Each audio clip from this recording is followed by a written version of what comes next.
नमस्ते दोस्तों। Old Trafford में भारत और इंग्लैंड के बीच एंडरसन तेंदुलकर ट्रॉफी का चौथा टेस्ट रोमांचक मोड़ पर शुरू हो चुका है। इस महामुकाबले में भारत की ओर से युवा अंकुश कांबोज ने टेस्ट डेब्यू किया है। तो दोस्तों, आपको क्या लगता है, क्या ये युवा गेंदबाज अपनी छाप छोड़ पाएगा? अगर हाँ, तो इस वीडियो को लाइक जरूर करें। हमारा आज का लाइक टारगेट है 50 लाइक्स।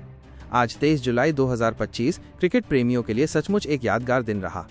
सीरीज में इंग्लैंड 2-1 से आगे है और भारत के लिए ये मुकाबला करो या मरो की स्थिति जैसा है। आइए चलते हैं इस दिन की खास हाइलाइट्स की ओर, जहां भारतीय बल्लेबाजों ने इंग्लैंड के धारदार गेंदबाजों का डटकर सामना किया। टॉस और शुरुआत। इंग्लैंड का पल्ला भारी।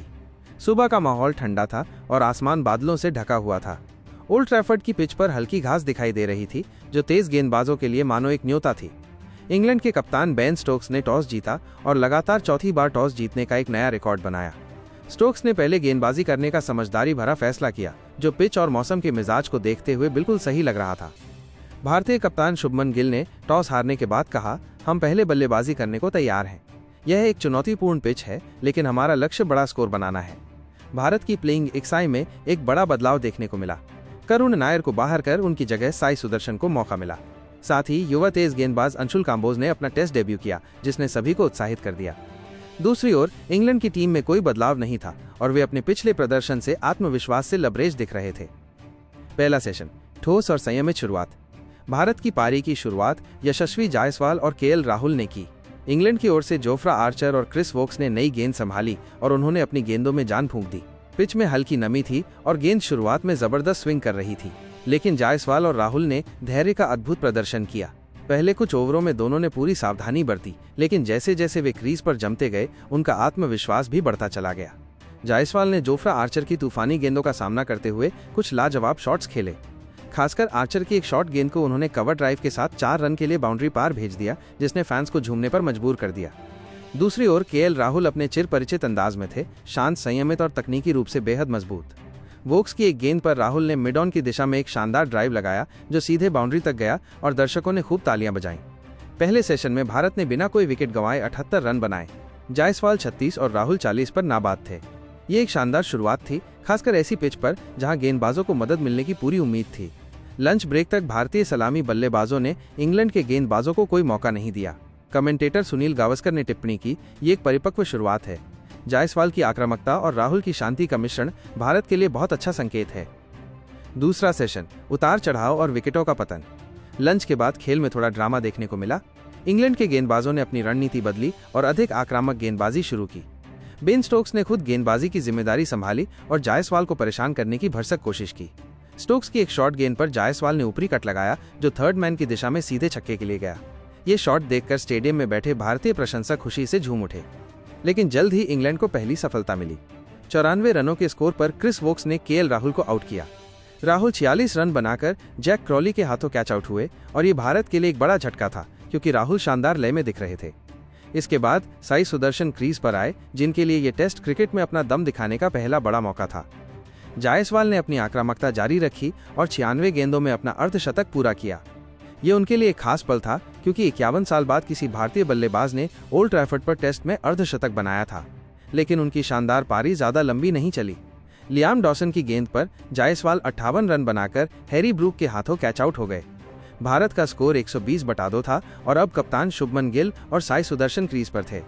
चाय तक भारत ने 122/2 रन बनाए। इस सेशन में भारत ने 71 रन जोड़े, लेकिन 2 महत्वपूर्ण विकेट गंवा दिए, जिससे इंग्लैंड को वापसी का मौका मिला।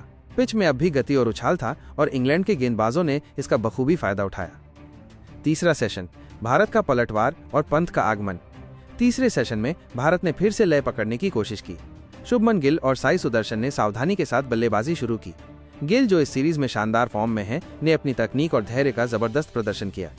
दूसरी ओर सुदर्शन ने अपने पहले टेस्ट में सतर्कता दिखाई, लेकिन कुछ मौकों पर उन्होंने आत्मविश्वास भरे शॉट्स भी खेले, जिससे उनका इरादा साफ झलक रहा था। इंग्लैंड ने तीसरे सेशन में जोफ्रा आर्चर और ब्राइडन कार्स को फिर से आक्रमण में लगाया। आर्चर की रफ्तार और कार्स की सटीकता ने भारतीय बल्लेबाजों को खूब परेशान किया। एक मौके पर आर्चर की 141 किलोमीटर घंटा की तूफानी गेंद को शुभमन गिल ने मिड विकेट की दिशा में कुशलता से डिफेंड किया, जो उनकी तकनीकी मजबूती को दर्शाता था। हालांकि गिल ज्यादा देर नहीं टिक सके। स्टोक्स की एक गेंद पर वे केवल 3 रन बनाकर आउट हो गए।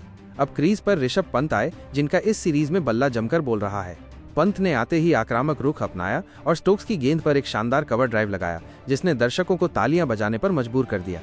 स्टंप्स तक भारत का स्कोर था 125/3, जिसमें पंत 3 और साई सुदर्शन 20 पर नाबाद थे। खिलाड़ियों का प्रदर्शन, कौन चमका कौन चूका। यशस्वी जायसवाल 58 रन की पारी में उन्होंने अपनी आक्रामकता और तकनीक का शानदार प्रदर्शन किया। उनका अर्धशतक भारत के लिए बेहद महत्वपूर्ण था। केएल राहुल 46 रन बनाकर राहुल ने एक बार फिर अपनी क्लास दिखाई। हालांकि वे अर्धशतक से चूक गए, जिसने थोड़ा निराश किया। शुभमन गिल इस टेस्ट में केवल 3 रन बना सके, लेकिन उनकी तकनीक में अभी भी अपार संभावनाएं दिख रही हैं। साई सुदर्शन दिन के अंत में 40 तारांकन रन पर नाबाद रहे और अपनी जिम्मेदारी निभाने को तैयार दिखे। इंग्लैंड के गेंदबाज क्रिस वोक्स ने एक विकेट लिया, जबकि लियाम डॉसन ने जायसवाल का महत्वपूर्ण विकेट चटकाया। बेन स्टोक्स ने अपनी कप्तानी और गेंदबाजी से लगातार दबाव बनाए रखा। माहौल और रणनीति, ओल्ड ट्रैफर्ड का जुनून। ओल्ड ट्रैफर्ड का माहौल पूरे दिन उत्साह से भरा रहा। भारतीय प्रशंसकों ने जायसवाल के अर्धशतक पर जोरदार तालियां बजाईं, जबकि इंग्लैंड के प्रशंसक स्टोक्स और आर्चर के हर प्रयास पर उत्साहित थे। भारत की रणनीति थी पहले सेशन में विकेट बचाकर रखना और फिर रन गति बढ़ाना, लेकिन दूसरे सेशन में 2 विकेट गंवाने से उनकी योजना को थोड़ा झटका लगा। इंग्लैंड ने अपनी तेज गेंदबाजी का पूरा इस्तेमाल किया और पिच की मदद का फायदा उठाया। निष्कर्ष, रोमांचक मुकाबले की उम्मीद। पहला दिन भारत और इंग्लैंड दोनों के लिए मिश्रित रहा। भारत ने ठोस शुरुआत की, लेकिन 2 बड़े विकेट गंवाने से इंग्लैंड को वापसी का मौका मिला। स्टंप्स तक भारत का स्कोर 125/3 था और अब यह सुदर्शन और पंत पर निर्भर करता है कि वे अगले दिन भारत को मजबूत स्थिति में ले जाएं। इस रोमांचक टेस्ट के दूसरे दिन के लिए बने रहें, क्योंकि ये सीरीज अब और रोमांचक होने वाली है। आपका ये क्रिकेट उत्सव कैसा रहा, हमें कमेंट्स में बताएं और अगले दिन की हाइलाइट्स के लिए जुड़े रहें।